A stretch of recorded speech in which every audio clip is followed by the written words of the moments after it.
अब चूंकि शपथ ग्रहण समारोह शुरू हो चुका है, एक एक करके मंत्री वहां शपथ लेंगे। सीधे मैं अपने दर्शकों को वैभव परब के पास लिए चलता हूं, मेरे सहयोगी वहीं पर मौजूद हैं। वैभव, देखिए, भाजपा के प्रदेशाध्यक्ष जिन्होंने पिछले 5 सालों में जिस प्रकार से अपने पार्टी की कमान संभाली, उसको पहले शपथ लेते हुए हम देख रहे हैं। बावनकुले जो नागपुर से कामठी से है, विधानसभा है उनकी, और उनके होम शपथ घेतो की कायद्याद्वारे स्थापित झाले आहे अशा भारताच्या संविधानाबद्दल मी खरी श्रद्धा व निष्ठा बाळगीन। मी भारताची सार्वभौमता व एकात्मता उन्नत राखीन। मी महाराष्ट्र राज्याचा मंत्री म्हणून माझी कामे निष्ठापूर्वक व सतत विवेकबुद्धीने पार पाडीन। सर्व तऱ्हेच्या लोकांना मी निर्भयपणे व निपक्षपातीपणे तसेच कोणाच्याही विषयी ममत्वभाव किंवा आकस न बाळगता न्याय्य वागणूक देईल। मी चंद्रशेखर प्रभावती कृष्णराव बावनकुळे ईश्वर साक्ष शपथ घेतो की महाराष्ट्र राज्याचा मंत्री म्हणून माझ्या विचारार्थ आणली जाईल किंवा मला ज्ञात होईल अशी कोणतीही बाब असा मंत्री म्हणून माझी कामे यथायोग्य पार पाडण्यासाठी आवश्यक असेल ते खेरीज करून एरवी मी कोणत्याही व्यक्तीला किंवा व्यक्तींना प्रत्यक्षपणे वा अप्रत्यक्षपणे कळवणार नाही किंवा त्यांच्याकडे उघड करणार नाही। तो चंद्रशेखर बावनकुले जो कि अभी मौजूदा अध्यक्ष वहां पर बीजेपी के हैं, महाराष्ट्र में पहले भी मंत्री रह चुके हैं, एक बार फिर से शपथ लेते हुए और वहां मौजूद रजिस्टर पर अब वो दस्तखत करके जो वहां पर औपचारिकता होती है उसे पूरा कर रहे हैं। जी,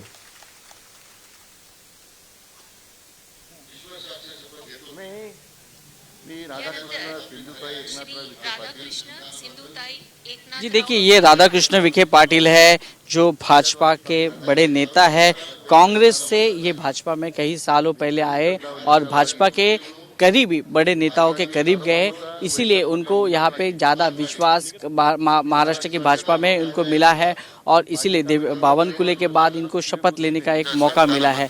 तो महाराष्ट्र की जो जनता है, महाराष्ट्र का जो विभाग है, उस तरह से देखो ये निर्भयपणे व निपक्षपातीपणे उस वहाँ से कोणत्याही विषयी ममत्वभाव किंवा इनका जो पूरा दौर है वो स्ट्रांग रहा है। भाजपा के लिए ये बहुत महत्वपूर्ण है। आने वाले दिनों में ये ज़्यादा संख्या में ये विखे पाटिल है वो अपनी पार्टी के लिए काम कर सकते हैं और इसीलिए उनको यहाँ पे बड़ा कद मिला है भाजपा में। कांग्रेस से आने के बाद इनको पार्टी बढ़ाने के लिए उन्होंने अच्छा काम किया है। सुजय विखे पाटिल जो इनके बेटे हैं 2019 में जीते थे, लेकिन 2024 में इनको हार मिली। सुजय विखे पाटिल सांसद बनते बनते वो रह गए, लेकिन फिर शिरडी से लगातार ये जीत रहे हैं राधा कृष्ण विखे पाटिल, जिन्होंने अभी अभी शपथ ली है। समीर साहब, इसमें आपको जोड़ना चाह रहे थे क्या इनको लेकर? हाँ, बड़े नेता ये शिरडी से आते हैं। हाँ। कांग्रेस के कद्दावर नेता रहे, भारतीय जनता पार्टी में आ गए थे। इनके बेटे भी सांसद रहे हैं, इस बार चुनाव जरूर हार गए वो।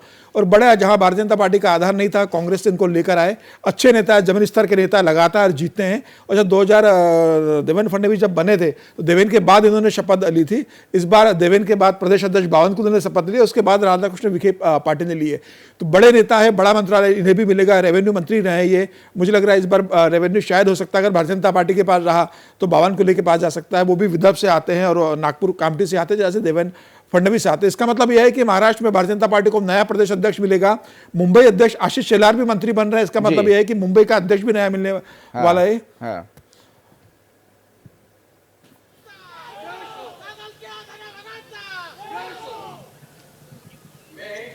देखिए, हसन मुशर्रफ है, राष्ट्रवादी कांग्रेस के बड़े नेता है, अजित पवार के करीबी माने जाते हैं और ये कोल्हापुर से है। देखो, मुस्लिम समाज को यहाँ पे एक स्थान दिया गया है।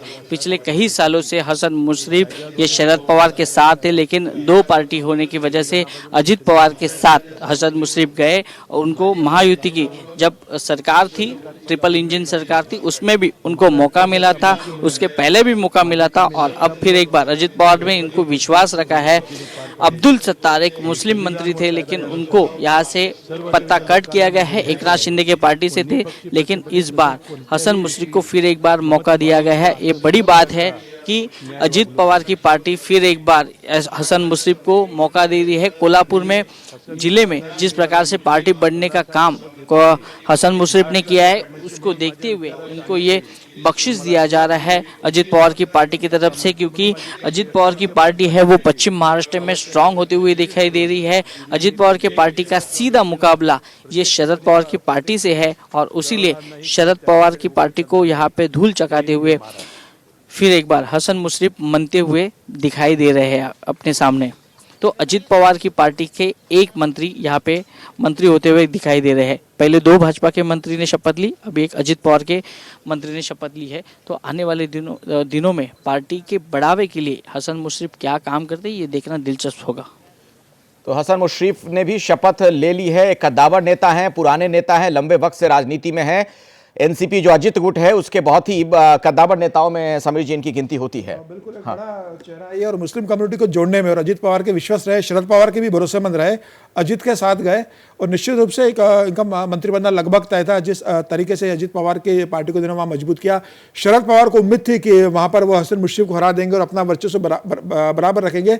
शरद पवार को उसके क्षेत्र में हराना और हसन मुश्रीफ ने अजित पवार को जिस तरीके से वहाँ पर जीत दिलवाई है, तो तय था कि हसन मुश्रीफ मंत्री बनेंगे, तो उनका मंत्री बनना वाजिब था। लेकिन सीधे अभी अब देखिए 2 भारतीय जनता पार्टी के बड़े नेताओं ने शपथ ली, उसके बाद हसन मुश्रीफ ले रहे हैं। अभी एकनाथ शिंदे का भी नहीं आया इसके बाद। अब मुझे लग रहा है कि इसके बाद एकनाथ शिंदे के शायद एक मंत्री शपथ ले सकते हैं। चंद्रकांत सरस्वती बच्चू पाटिल नहीं, इस बार चंद्रकांत पाटिल को मौका दिया गया है, भाजपा के जो कोल्हापुर से ही बिलोंग करते हैं। कोल्हापुर में भी भाजपा बढ़ाने के लिए चंद्रकांत पाटिल ने बड़ा योगदान दिया है। पिछले कई सालों से उन्होंने पश्चिम महाराष्ट्र में अपनी पार्टी के लिए काम किया है। इनका सीधा कनेक्शन है वो अमित शाह से जुड़ाया जाता है और इसीलिए अब देखा जाए तो एकमेव नेता है जो पुराने नेताओं में से एक है जिनको यहाँ पे मौका दिया है। उनका नाम है चंद्रकांत पाटिल। ये कोल्हापुर से है और ये हमेशा पार्टी के लिए काम करते आ रहे हैं। पूना से जो चुनाव हुए थे उसमें भी इन्होंने बड़ा योगदान दिया है। महाराष्ट्र की राजनीति में चंद्रकांत पाटिल कभी उद्धव ठाकरे को भी मिले हैं पिछली विधानसभा चुनाव में। तो ये है उनका रवैया है कि राजनीति अलग है और महाराष्ट्र की परंपरा अलग है। इसी को नज़र रखते हुए चंद्रकांत पाटिल अपने पार्टी के लिए काम करते हुए नजर आ रहे हैं।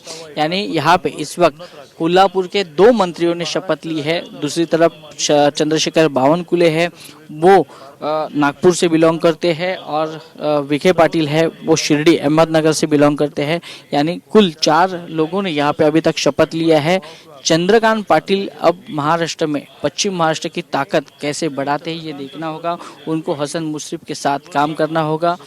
हसन मुश्रीफ अजित पवार के करीबी नेता है, तो दूसरी तरफ चंद्रकांत पाटिल का सीधा कनेक्शन दिल्ली में जोड़ा जाता है अमित शाह के साथ। तो इसके लिए उनको यहाँ पे मंत्रिमंडल में स्थान दिया गया है। सुधीर मुनगंटीवार जैसे बड़े नेता इस वक्त पूरे मंत्रिमंडल में किधर भी नजर नहीं आए हैं। कई लोगों को यहाँ पे नाम नहीं दिखाई दे रहा है, कई यंग चेहरे थे उनको भी यहाँ पे मौका देने वाले थे, लेकिन यही इसीलिए फॉर्मूला 2.5 साल का हुआ ऐसी बात अटकलें है यहाँ पे नज़र आ रही है। जो शिंदे के गुट से हो रही है, जो अजित पवार के गुट से हो रही है। अभी तक भाजपा ने ऑफिशियली जारी नहीं किया कि आने वाले 2.5 साल में क्या होगा क्या नहीं होगा। तब ये तो लगभग तय है कि आने वाले 2.5 साल में कई मंत्री के चेहरे हैं वो बदले जा सकते हैं, क्योंकि महाराष्ट्र में आने वाले 2029 में पूरी महायुति को परफॉर्मेंस करना होगा या भाजपा को अपने स्वबल पर चुनाव लड़ना होगा, तो उनको अपने नए चेहरों को सामने लाना होगा। देखो 132 की संख्या है, 132 की संख्या में से 5 साल में 40 विधायक है वो मंत्री बन सकते हैं। कई विधायकों को महामंडल दिया जा सकता है। तो ऐसे करके सभी नेताओं को खुश करने का एक प्रयास है इस बार महायुति का नजर आ रहा है और इसीलिए ये पूरी तरह से स्ट्रैटेजी है वो तय की गई हुई नजर आ रही है। अखिलेश बिल्कुल, तो चंद्रकांत पाटिल ने भी शपथ ले ली है। महाराष्ट्र में जी संगठन के आदमी रहे हैं, बीजेपी के अध्यक्ष भी रहे और सरल आदमी है। अच्छा, स्वभाव से बहुत बहुत सरल आदमी, अमित शाह जी के काफी भरोसेमंद माने जाते हैं, पूर्व प्रदेश अध्यक्ष रहे, लेकिन कभी किसी कंट्रोवर्सी में से रहे नहीं। वो संगठन का काम अपना ईमानदारी से जमीनी स्तर पर काम करते रहे। पार्टी को जमीनी स्तर पर बढ़ाने में इनकी एक बड़ी भूमिका रही है। मतलब डाउन टू अर्थ आदमी है, किसी कोई ऐसा विवादास्पद कभी बयान देते नहीं। गिरीश महाजन देखो नितिन इसके बहुत संकट मोचक, संकट मोचक के नाम से पहचाने जाते हैं गिरीश महाजन, और ये उत्तर महाराष्ट्र से है, जहाँ पे मैंने बोला कि वहाँ पे उत्तर महाराष्ट्र एक ऐसा विभाग है जहाँ पे काफ़ी सारे कद्दावर नेता रहते हैं। छगन भुजबळ है, एकनाथ शिंदे के गुलाबराव पाटिल है, दादा भूसे है, और उसी से ये गिरीश महाजन जाने जाते हैं। भाजपा के एक देवेंद्र फडणवीस के करीबी नेता में से एक गिरीश महाजन, इनका नाम सामने आता है। हमेशा महाराष्ट्र पर कोई भी संकट आता है, कोई भी मोर्चा आता है, कोई भी आंदोलन होता है या कोई पॉलिटिकल अनबन हो जाते हैं।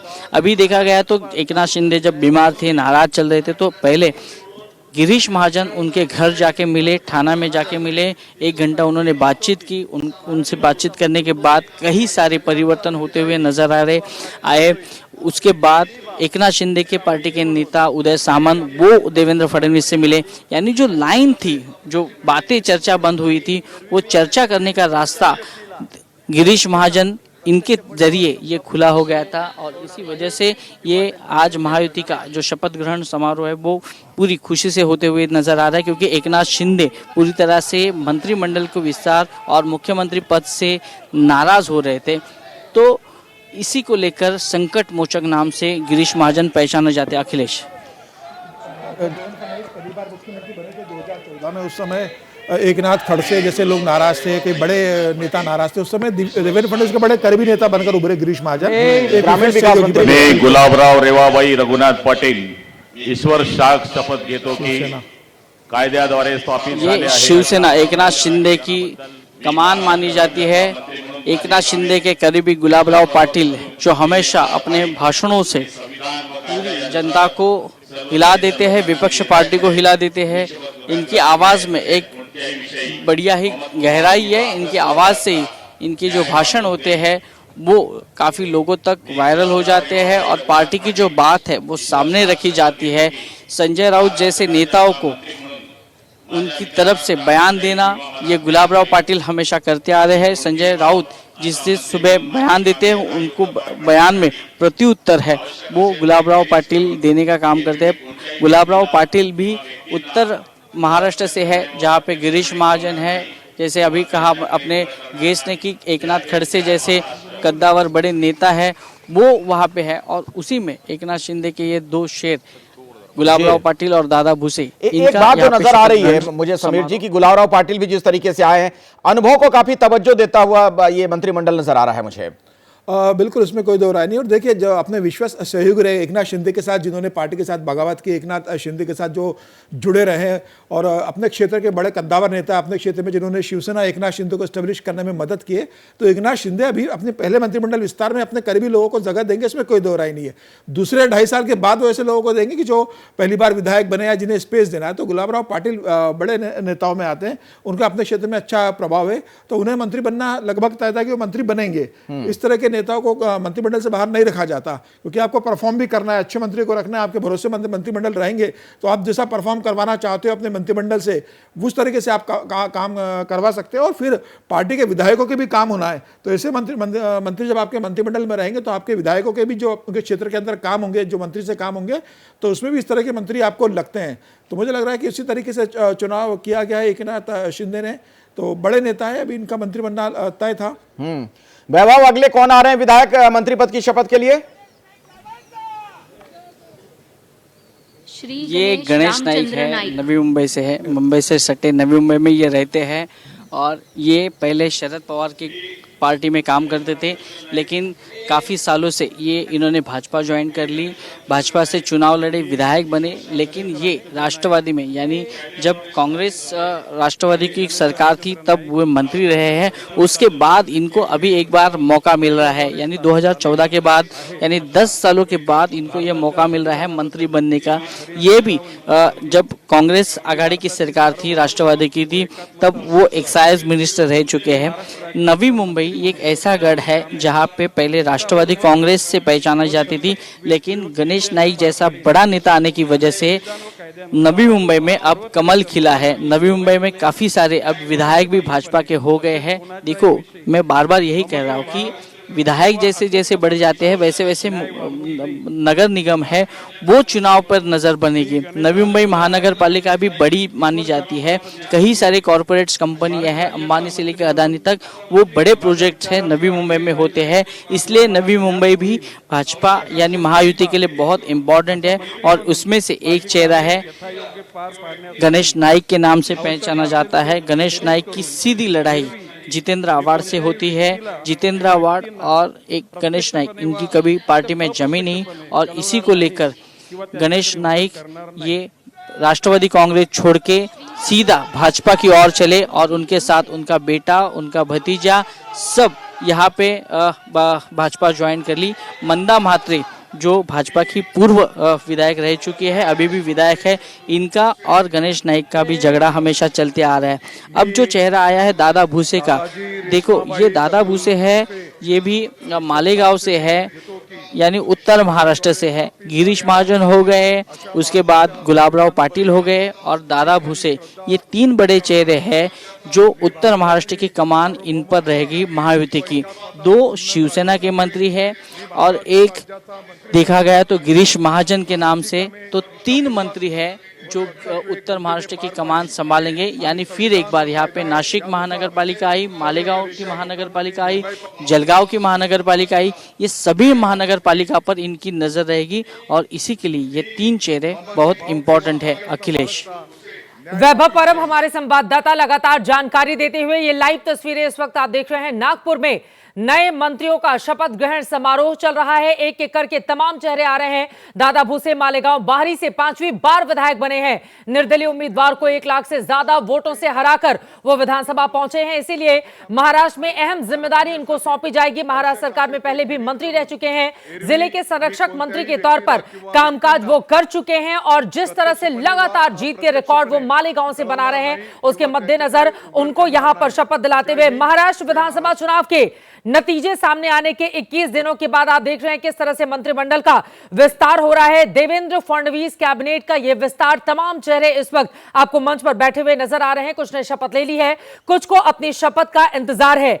सबसे पहले भाजपा के प्रदेश अध्यक्ष बावनकुले ने शपथ ली है और 6 मुख्यमंत्रियों के साथ काम कर चुके राधाकृष्ण पाटिल ने शपथ लिया है। जैसा कि हमने आपको इसके पहले दिखाया था, चंद्रशेखर बावनकुले जो कि भारतीय जनता पार्टी के कद्दावर नेता, आपको बताते चले कांग्रेस के सुरेश भोयार को 41,000 वोट से वो हराकर आया था। प्रदेश भाजपा अध्यक्ष हैं, 4थी बार के विधायक रहे। 2019 में उनका टिकट कट गया था, लेकिन इस बार चंद्रशेखर बावनकुले का जिस तरह का रोल रहा भाजपा अध्यक्ष के तौर पर, जिसके बाद बीजेपी ने पहली बार इतनी बड़ी कामयाबी 132 सीटों के साथ हासिल की है, यकीनन इसी वजह से सबसे पहले उनको लेकर आया गया। उनके कद को देखते हुए, उनकी मेहनत को देखते हुए भारतीय जनता पार्टी ने जिस तरह से 89% का स्ट्राइक रेट हासिल किया है।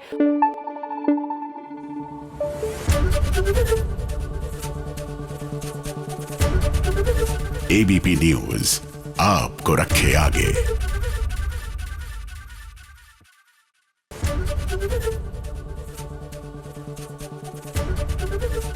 एबीपी गंगा, खबर आपकी, जुबान आपकी।